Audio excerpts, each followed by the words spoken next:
কদিন আগে শুনেছেন এক কীর্তনিয়া বলেছে বাবা মা মরে গেলে পিণ্ডি দেওয়ার দরকার নেই। আমি বলেছি তার পিণ্ডি দিয়ে দিও। আমার চাচা চলা কথা। কেন? হিন্দু ধর্ম সর্বস্ব গ্রন্থ পড়বেন, মৃত্যুর পর আমাদের আত্মা পুং নামক নরকে চলে যায়। সেই পুং নামক নরক থেকে পিণ্ড দান করে ত্রাণকারী ব্যক্তিকে বলা হয় পুত্র। পুং নামক নরক হইতে ত্রাণ করে বলে ছেলেকে বলা হয় পুত্র। তাহলে পুত্রম কি হতে ভার্যা। এবার একটা ছেলে হলো, তাকে দিলাম 10। মনার আছে? আছে কত? 10। শুরু হলো জীবনের লস। অঙ্কে মিলাতে পারবেন নি? দেখুন অঙ্কে চলুন। ছেলে যত বড় হয় মনে তত আশা জাগে, আশারও ছলনে লোভিলি যাত না, আশারও ছলনে লোভিলি যাত না, আশারও ছলনে লোভিলি যাত না, আশারও ছলনে লোভিলি যাত না। কভু না ঘুচিল স্বপ্ন ঘো, কভু না ঘুচিল খপন গো, কভু না ঘুচিল স্বপ্ন ঘো, কভু না ঘুচিল খপন গো। প্রাণ খুলে গাও হরে কৃষ্ণ নাম, প্রাণ খুলে গাও হরে কৃষ্ণ নাম। অলস পরাণ মাতিবে তো, অলস পরাণ হাজিবে তো, মেতে যাবে, মেতে যাবে। অলস পরাণ মেতে যাবে, অলস পরাণ মেতে যাবে। শ্রীযুগল নাম গাইতে গাইতে অলস পরাণ মেতে যাবে। তোমার নাম গাইতে গাইতে প্রাণে গোবিন্দ তোমার হল হরি, যুগল নাম গাইতে গাইতে গোবিন্দ তোমার হলাম বলে। যুগল নাম গাইতে গাইতে অলস পরাণ মেতে যাবে, অলস পরাণ মেতে যাবে। আস্তে আস্তে আস্তে কথাটা বুঝতে পেরেছেন? আমি তাড়াতাড়ি বলে দিয়েছি। আশারও ছলনে লোভিলি যাত না, যত আস্তে, যত আশা করি তত কষ্ট পাই, তাই তো মা? একটু ভাবুন কথাগুলো। তখনকার দিনে বৈষ্ণব কবিরা যে লিখে গেছে কত চিন্তা করে লিখেছে। আশার ছলনে লোভিলি যাত না, কি হয়েছে গো? যত আশা করবি তত কষ্ট পাবি। তবু না ঘুচিল স্বপ্ন ঘোর, তবু স্বপন দেখেই যাই। ছেলের বিয়ে দেবো, বৌমা আনবো, বৌমার রান্না, ভাত খাবো ঠ্যাঙের ওপর ঠ্যাং দিয়ে। অলিকালে হবে না। এক বালিশে পড়লে মাথা মনের কথা হয় গো যাতা। ওগো এক বালিশে পড়লে মাথা মনের কথা হয় গো যাতা। বাবা মাকে করে পর যাকে নিয়ে বাঁধলি ঘর, তুই বাবা মাকে করে পর যাকে নিয়ে বাঁধলি ঘর। যাকে তুই বাসলি ভালো সে কি তোর সঙ্গে গেল, যাকে তুই বাসলি ভালো সে কি তোর সঙ্গে গেল। শেষে গোবর ছটা দিল রে, রে অমঙ্গলটা বিদায় হলো। শেষে গোবর ছড়া দিল রে, অমঙ্গলটা বিদায় হলো। আজকে মরলে কালকে বাসি যাকে এত ভালোবাসি, আজকে মরলে কালকে বাসি যাকে এত ভালোবাসি। গোবর জল ছড়া দেবে সেই প্রিয়সী। সেই প্রিয়সী। আশা জগৎ না, যত আশা করি তত কষ্ট পাই। তাহলে ছেলের বিয়ে দিয়ে বউ মানলাম, তাকে দিলাম 5। হাতে আছে কত? 5। বয়স বাড়ছে, শুরু হয়েছে শিরায় শিরায় খাঁচ। উঠতে গেলে লাঠি, বসতে গেলে মাটি। ওই দেখ, যত ভালো জায়গায় বসুক তবু সামনে একটু জায়গা রাখতে হবে। হরি বল হরি বল। দিন যত যাচ্ছে শরীর খারাপের দিকে যাচ্ছে, তাই তো গো? ভালো কিছু বুঝতে পারছো না? নেই, হবে নেই। ভেজাল খেকে সার খেকে সব শেষ। অমাবস্যা পূর্ণিমা হলেই হাঁটুর ভেতর কটকট কটকট কটকট, হায় হায় হায়, কি জ্বালা। তাহলে হাতে আছে কত? 5। এবার একটা নাতনি হয়েছে, দাদু আসন পেতে বসেছে, ভগবানকে ডাকবে। নাতনি পিছন দিক দিয়ে গিয়ে কাঁদে উঠেছে, ও দাদু ও দাদু, দাদু দোল দোল, দাদু দোল দোল। ভজন হয়ে গেল। তাকে দিলাম 3। হাতে আছে কত? 2। বাড়িতে অশান্তি হলেই আসতে ঠাকুরের থানে যাই, গিয়ে মাথা কুটাই আর বলি, ভগবান কি এই পৃথিবী থেকে আমাকে তুলে নাও, আমি আর পাচ্ছি নি ভগবান, আমাকে তুমি মুক্তি দাও। বলনি সত্যি বলবে? হ্যাঁ বলো তো, অশান্তি হলেই বাড়িতে, কারণ কর্তা চলে যাওয়ার পর যে কি জ্বালা সে যাদের গেছে তারা জানে। কি গো, দুটো ভাত দুটো গাল, শুধু ভাত পাবে না, সঙ্গে গাল থাকবে। হরি বল। ঘাটের মোড়া বুড়ি মরে উনে বসে বসে শুধু খাচ্ছে আর ওই খাচ্ছে। হ্যাঁ এটা হবে, ওটা কর্মফল, প্রত্যেককে প্রত্যেকের কর্মফল ভোগ করতে হবে। ভক্তমণ্ডলী ভক্তিমতী মায়েরা তখন ভগবানের কাছে মাতা কুড়ি ঠাকুর আর বাঁচতে চাইনি, এবার আমাকে তুলে নাও। তবে তোমার কাছে একটাই নিবেদন, যাবার আগে যেন নাদ জামাইটা দেখে মরতে পারি। যা ছিল নিজের কাছে তুই না জামাইয়ের কাছে দিয়ে শ্মশানে গিয়ে শুয়ে। আমার ভজন সাধন হলো না রে, ভজন সাধন হলো না রে, ভজন সাধন হলো না রে, ভজন সাধন হলো না রে। তবে এলি খেলি আর চলে গেলি, ভজন সাধন হলো না রে। এলি খেলি আর চলে গেলি, বলি রাধা গোবিন্দ না হরি, এলি খেলি আর চলে গেলি, রাধা গোবিন্দ না ভজলি, এলি খেলি আর চলে গেলি, ভজন সাধন হলো না রে, ভজন সাধন হলো না রে। প্রেম সে বলো চৈতন্য মহাপ্রভু কি জয় জয়। তাহলে তিনটে টাইম ভগবানকে ডেকে নিতে হবে। কোন কোন তিন টাইম? একদম দুপুর বেলা ভাতের থালা নিয়ে বসবেন, ভাতের থালার দিকে এক দৃষ্টিতে তাকাবেন। তবে বলি আমিষ দ্রব্যগুলো নেওয়ার আগে কি বলবেন? ভোজনে চা জনার্দনম, হে জনার্দন আমি সেবায় বসলাম। এতে কি উপকার পাবেন? আসতে তিনটে উপকার আপনি পাবেন। যত জন্ম মানব কুলে জন্মাবেন জীবনে কোনোদিন অন্যের কষ্ট পাবেন না। এটা কোথা থেকে বলছি? সংহিতা থেকে।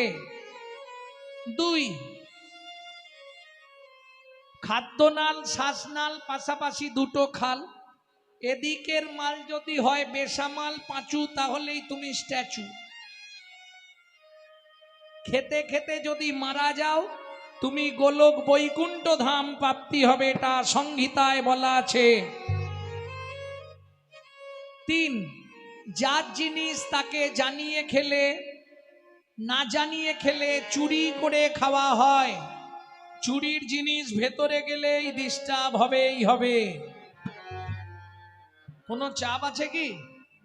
একবার ভগবানকে ডাকা হয়ে গেল, কোনো চাপ আছে মা? কোনো চাপ নেই। দেখুন আপনি নির্বিবাদে করতে পারবেন। আর 3 মাস করুন, আমাকে ফোনে রেজাল্ট দিন, কাজ হচ্ছে না। হ্যাঁ আমি গ্যারেন্টি দিয়ে বলি, যদি করার মতো করতে পারেন আপনি 1 মাসে রেজাল্ট পাবেন।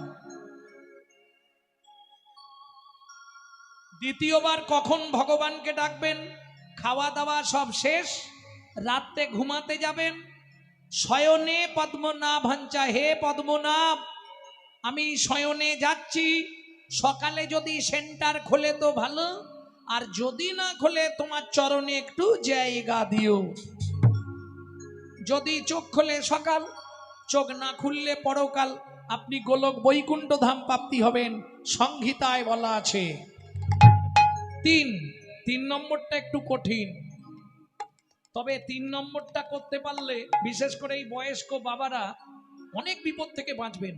আমি হাত জোড়ো করে বলবো, এই কিচ্ছু নয়, ঘুম থেকে উঠবেন আস্তে। আপনাদের ঘুম সবার থেকে কম, বয়স বাড়লে ঘুম কমে যায়, তাই তো না? বেড়ে যায়, কমে যায়। ভোরবেলা সূর্য উদয়ের আগে উঠবেন, বেরোতে হবে না, ঠান্ডা পড়েছে, একদম বাসি কাপড়ে বাসি মুখে বাসি বিছানায় বসবেন, পূর্ব দিকে মুখ করে 4 জনকে স্মরণ করে প্রণাম করবেন বাবারা, 5 জনকে স্মরণ করে প্রণাম করবেন মায়েরা। কি কি উপকার পাবেন আগে শুনুন, তারপর যদি ইচ্ছা হয় করবেন, না ইচ্ছা হয় না করবেন।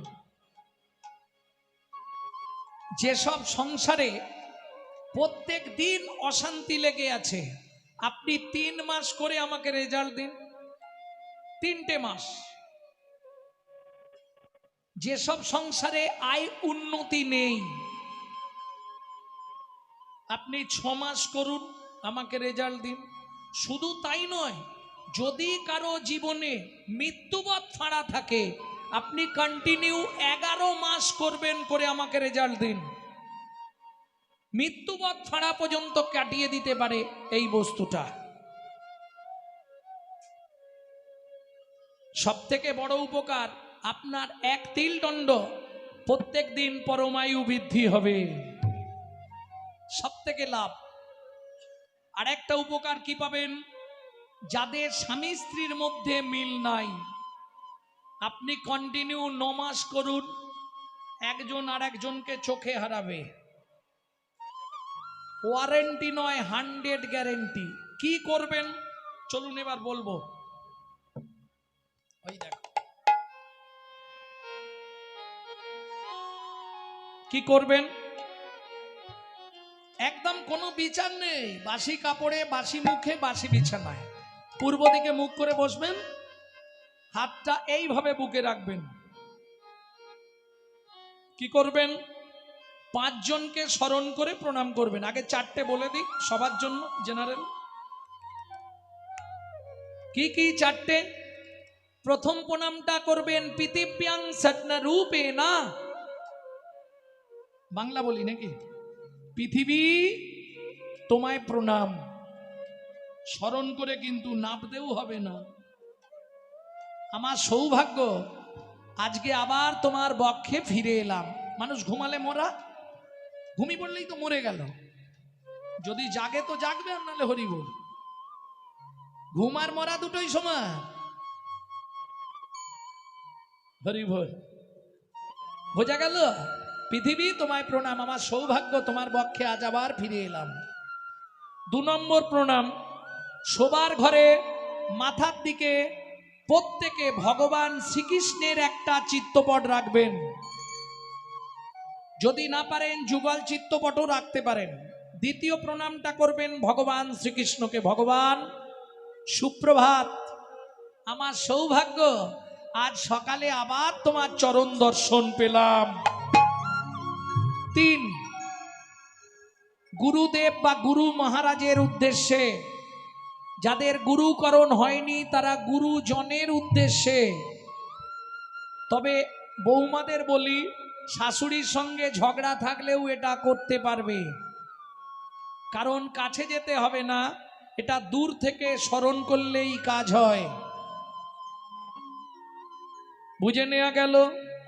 4 নম্বর, যার সাহায্যে আপনি হেঁটে চলে বেড়াচ্ছেন তিনি কে? সত্যমেব জয়তি সূর্যদেবং বনস্পতে। শেষ। মায়েদের এক্সট্রা একটা, তাও সব মায়েদের নয়, সধবা মায়েদের বৃদ্ধাঙ্গুলি দিয়ে সিঁদুরটাকে স্পর্শ করুন, করে বলুন পতি পরমেশ্বরায় নমঃ। প্রত্যেক দিন 1 দণ্ড করে আপনার স্বামীর পরমায়ু বাড়বে। যারা পরমায়ু স্বামীর বাড়াতে চান তারা করবেন, যারা বাড়াতে চান না তারা করবেন না। প্রেম সে বলো চৈতন্য মহাপ্রভু কি জয়। শ্রীবাস, দরজাটা বন্ধ করে দাও।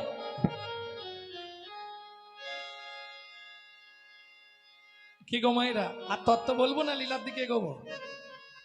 শ্রীবাস, দরজা বন্ধ করো। যেই দরজাটা বন্ধ করেছে মহাপ্রভু নিত্যানন্দ দাদাকে বলছে, দাদা কি একটু আড়ালে চলো। কেন, সবার সামনে হবে না, আড়ালে চলো। বিরলিনী তাই লইয়া প্রভু করে ধরে বসাইলা, মধুর কথা মধুর কথা কনে ধীরে ধীরে, কোনে ধীরে ধীরে, দাদা নয়নে দেখিবে যারে, মধুর কৃষ্ণ নাম দেবে তারে, দেবে তারে, কেহ নামে কেহ নামে বঞ্চিত নাহি হয়, দাদা কেহ নামে বঞ্চিত নাই হয়। আস্তে আস্তে আস্তে আস্তে শোন ভাই, তো সব কথা রাখবো, আমি হরিনাম দিতে যাব, কিন্তু একা যাব না। কেন? কলির জীব যা দুষ্টু, যদি আমাকে বেঁধে রেখে দেয় তুই খবর পাবি না। ঠিক আছে হরিদাস, তুমি দাদার সঙ্গে যাও। এত শুনি নিত্যানন্দ হরিদাসে লইয়া, এত শুনি নিত্যানন্দ হরিদাসে লইয়া, ব্রহ্মার দুর্লভ প্রেম দিলেন যাচিয়া। ব্রহ্মার দুর্লভ প্রেম দিলেন যাচিয়া। ও দাদা, পিছন থেকে শুনে যাও। আচ্ছা, আমার ভাইদেরকে জিজ্ঞেস করবো, ভাইরা বলো তো, তুমি যখন ঘর থেকে বেরিয়ে যাও, মা যদি পিছন দিক থেকে ডাকে বা দাদা যদি পিছন দিক থেকে ডাকে, ঘুরে কি বলো? তোমার কোনো কাণ্ড জ্ঞান নেই, বলে না? আমি একটা শুভ কাজে যাচ্ছিলাম, তুমি পিছনে ডাকলে, বলে না? কিন্তু জেনে রেখো ভাইরা, খালি হতে ভর্তি ভালো, যদি ভরতে যায় আগুর চেয়ে পিছু ভালো, যদি একবার ডাকে মাই। কি বলবে দাদা, বলো। ও ভাই, কি হরিনাম দিতে যাবি? যাব। একটা কথা মাথায় রাখিস, কি তেলো মাথায় যেন তেল দিস নি, একটু রুখু মাথায় দিস। মানেটা, যারা হরিনাম করে, যারা হরিনাম শোনে, যারা হরিনাম ভালোবাসে, তাদেরকে দিতে হবে না। যারা হরিনাম হলে কানে আঙুল দেয়, যারা হরিনাম হলে ঘরের দরজা বন্ধ করে দেয়, তাদেরকে গিয়ে হরিনাম দে। তাদের কি বলে বলবো? কেউ রাগ করবে না তো? সাকাট, সুকট, কুকরা। সাকট মানে পাষণ্ড, সুকট মানে হরিনাম বিদ্বেষী, আর কুকরা মানে যারা কুকুরের মতো আন কথায় ঘেউ ঘেউ করে, হরি কথা বলে না। এদেরকে কোথায় পাবো? তুলসীদাস জি লিখছে, সাকাট সুকট কুকরা তিন কো জাত এক, তিন কো নিশানা মিলেগা জাহাं রইতি হ্যাঁ ঠেক। এখন আপনাদের বাসন্তীতে এসে যদি বলি কে খারাপ লোক আছেন, সঙ্গে সঙ্গে আমাকে মারবে। খুব মারবে। মারবে না? তাহলে খারাপ লোক কোথায় পাওয়া যাবে? ঠেকের ধারে গেলে। ঠেক মানে বোঝেন তো? বোঝেন না? মানুষ ঢোকে, 5 মিনিট পরে অমানুষ হয়ে বেরিয়ে আসে।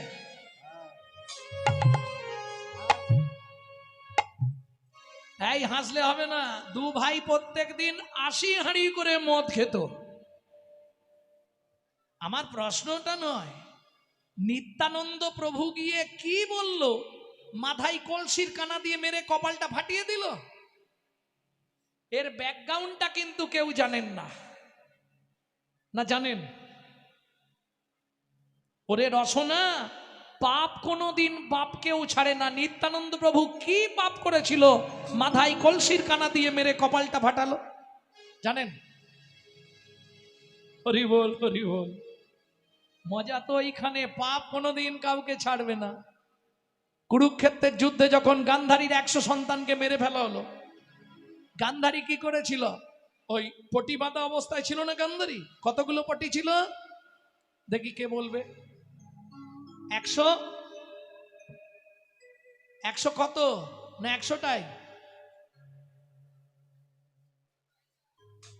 বলুন বলুন, এদিকে কে বললেন 100? 108টা। 101টা। কেন 100টা বাঁধলো না কেন? গান্ধারীর তো 100 সন্তান, তাই তো? গান্ধারীর সন্তান কত? 100। একদম গ্যারেন্টি, ওয়ারেন্টি নয়। দেখুন, একবারে 100 সন্তান, এটা গ্যারেন্টি না। এইটাই মজা, কেউ জানতো নি গান্ধারীর সন্তান কতগুলো। প্রমাণ কোথায় দিল একটু বলি। কোথায় প্রমাণ হলো? শতপুত্রের জননী গান্ধারী ছুটতে ছুটতে যখন কুরুক্ষেত্রের মাটিতে এসে দাঁড়িয়েছে। আগে বলুন, কুরুক্ষেত্রের মাটিতে কেউ মরেছিল? মহাভারত তো সবাই নাকি পড়েছে, সব কীর্তনিয়ারা বলছে। কুরুক্ষেত্রের মাটিতে কে মরেছিল? গান্ধারীর 100 সন্তান? মিথ্যে কথা।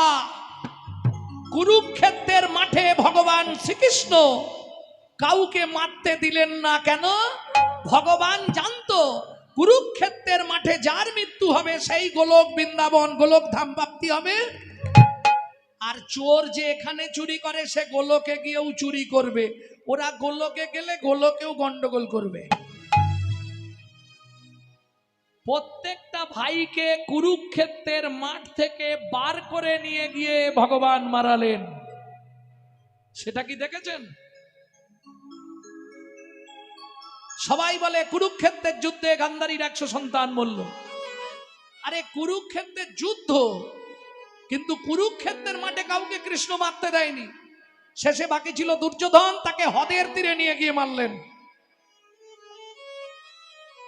শতপুত্রের জননী গান্ধারী যখন এসে দাঁড়িয়েছে, কুরুক্ষেত্রের মাঠে যাচ্ছে, এখনো পৌঁছায়নি, তার আগেই পা তুলেছে কোথায়? দুঃশাসন, দুর্যোধন, তোরা সবাই মরে গেছিস বাবা।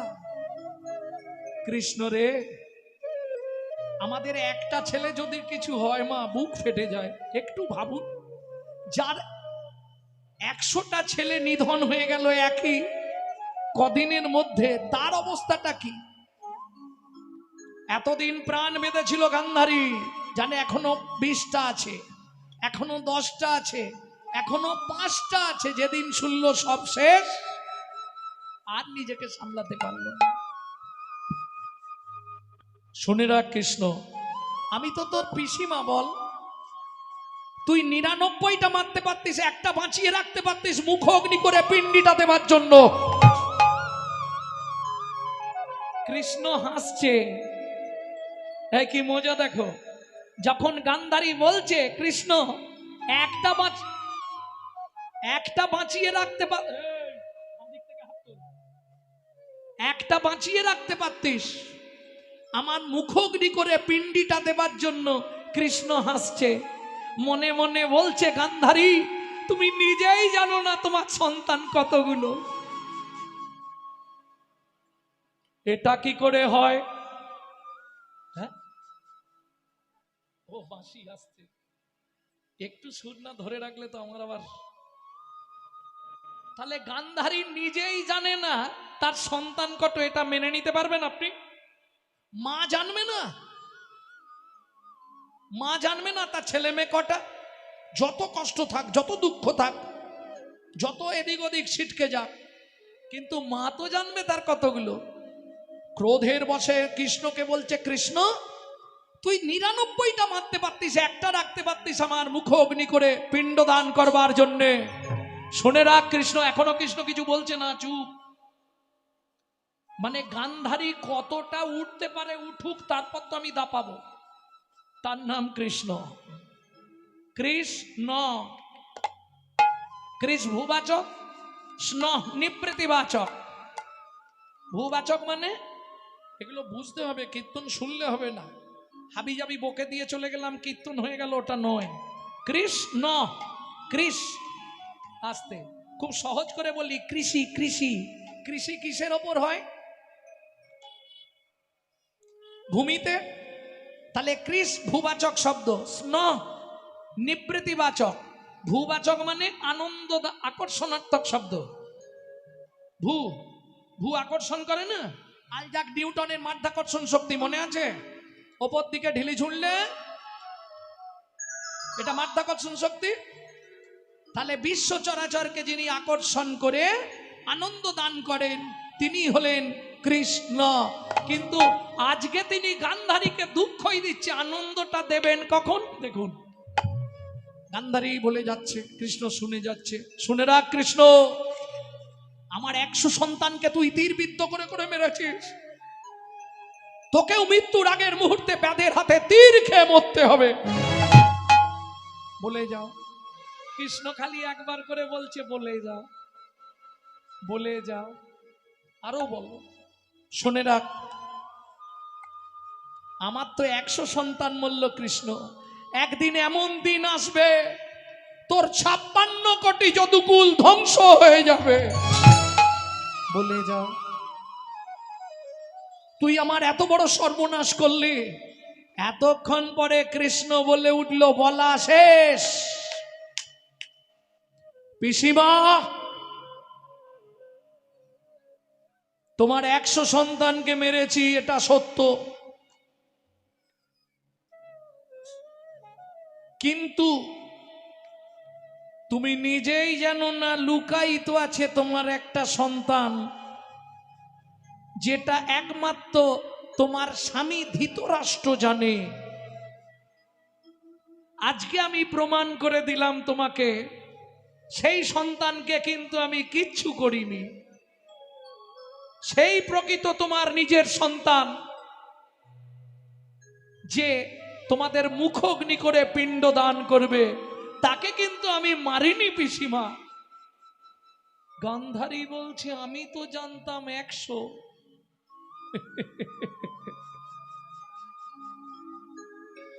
আস্তে, কথা নয়। কৃষ্ণ বলছে আর একটু ভাবো, সেই ঝড় জল বৃষ্টির রাত মনে পড়ে তোমার?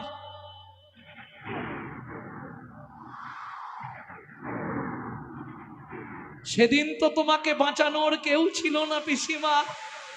তুমি চিৎকার করছিলে, আমায় বাঁচাও, আমায় বাঁচাও। মনে পড়ে তোমার? সবাই জানতো তোমার গর্ভপাত হয়ে গেছে। ধৃতরাষ্ট্রও জেনে গেল তোমার গর্ভপাত হয়ে গেছে। বজ্রপাত লেগে তোমার গর্ভ খসে গেল। আমি দূর থেকে ছদ্মবেশ ধারণ করে সেই খসে যাওয়া গর্ভের সন্তানকে নিয়ে গিয়ে সযত্নে রেখে দিয়েছিলাম। সেই হলো তোমাদের মণি, উজ্জ্বল মণি, যার নাম হলো যুযুৎস।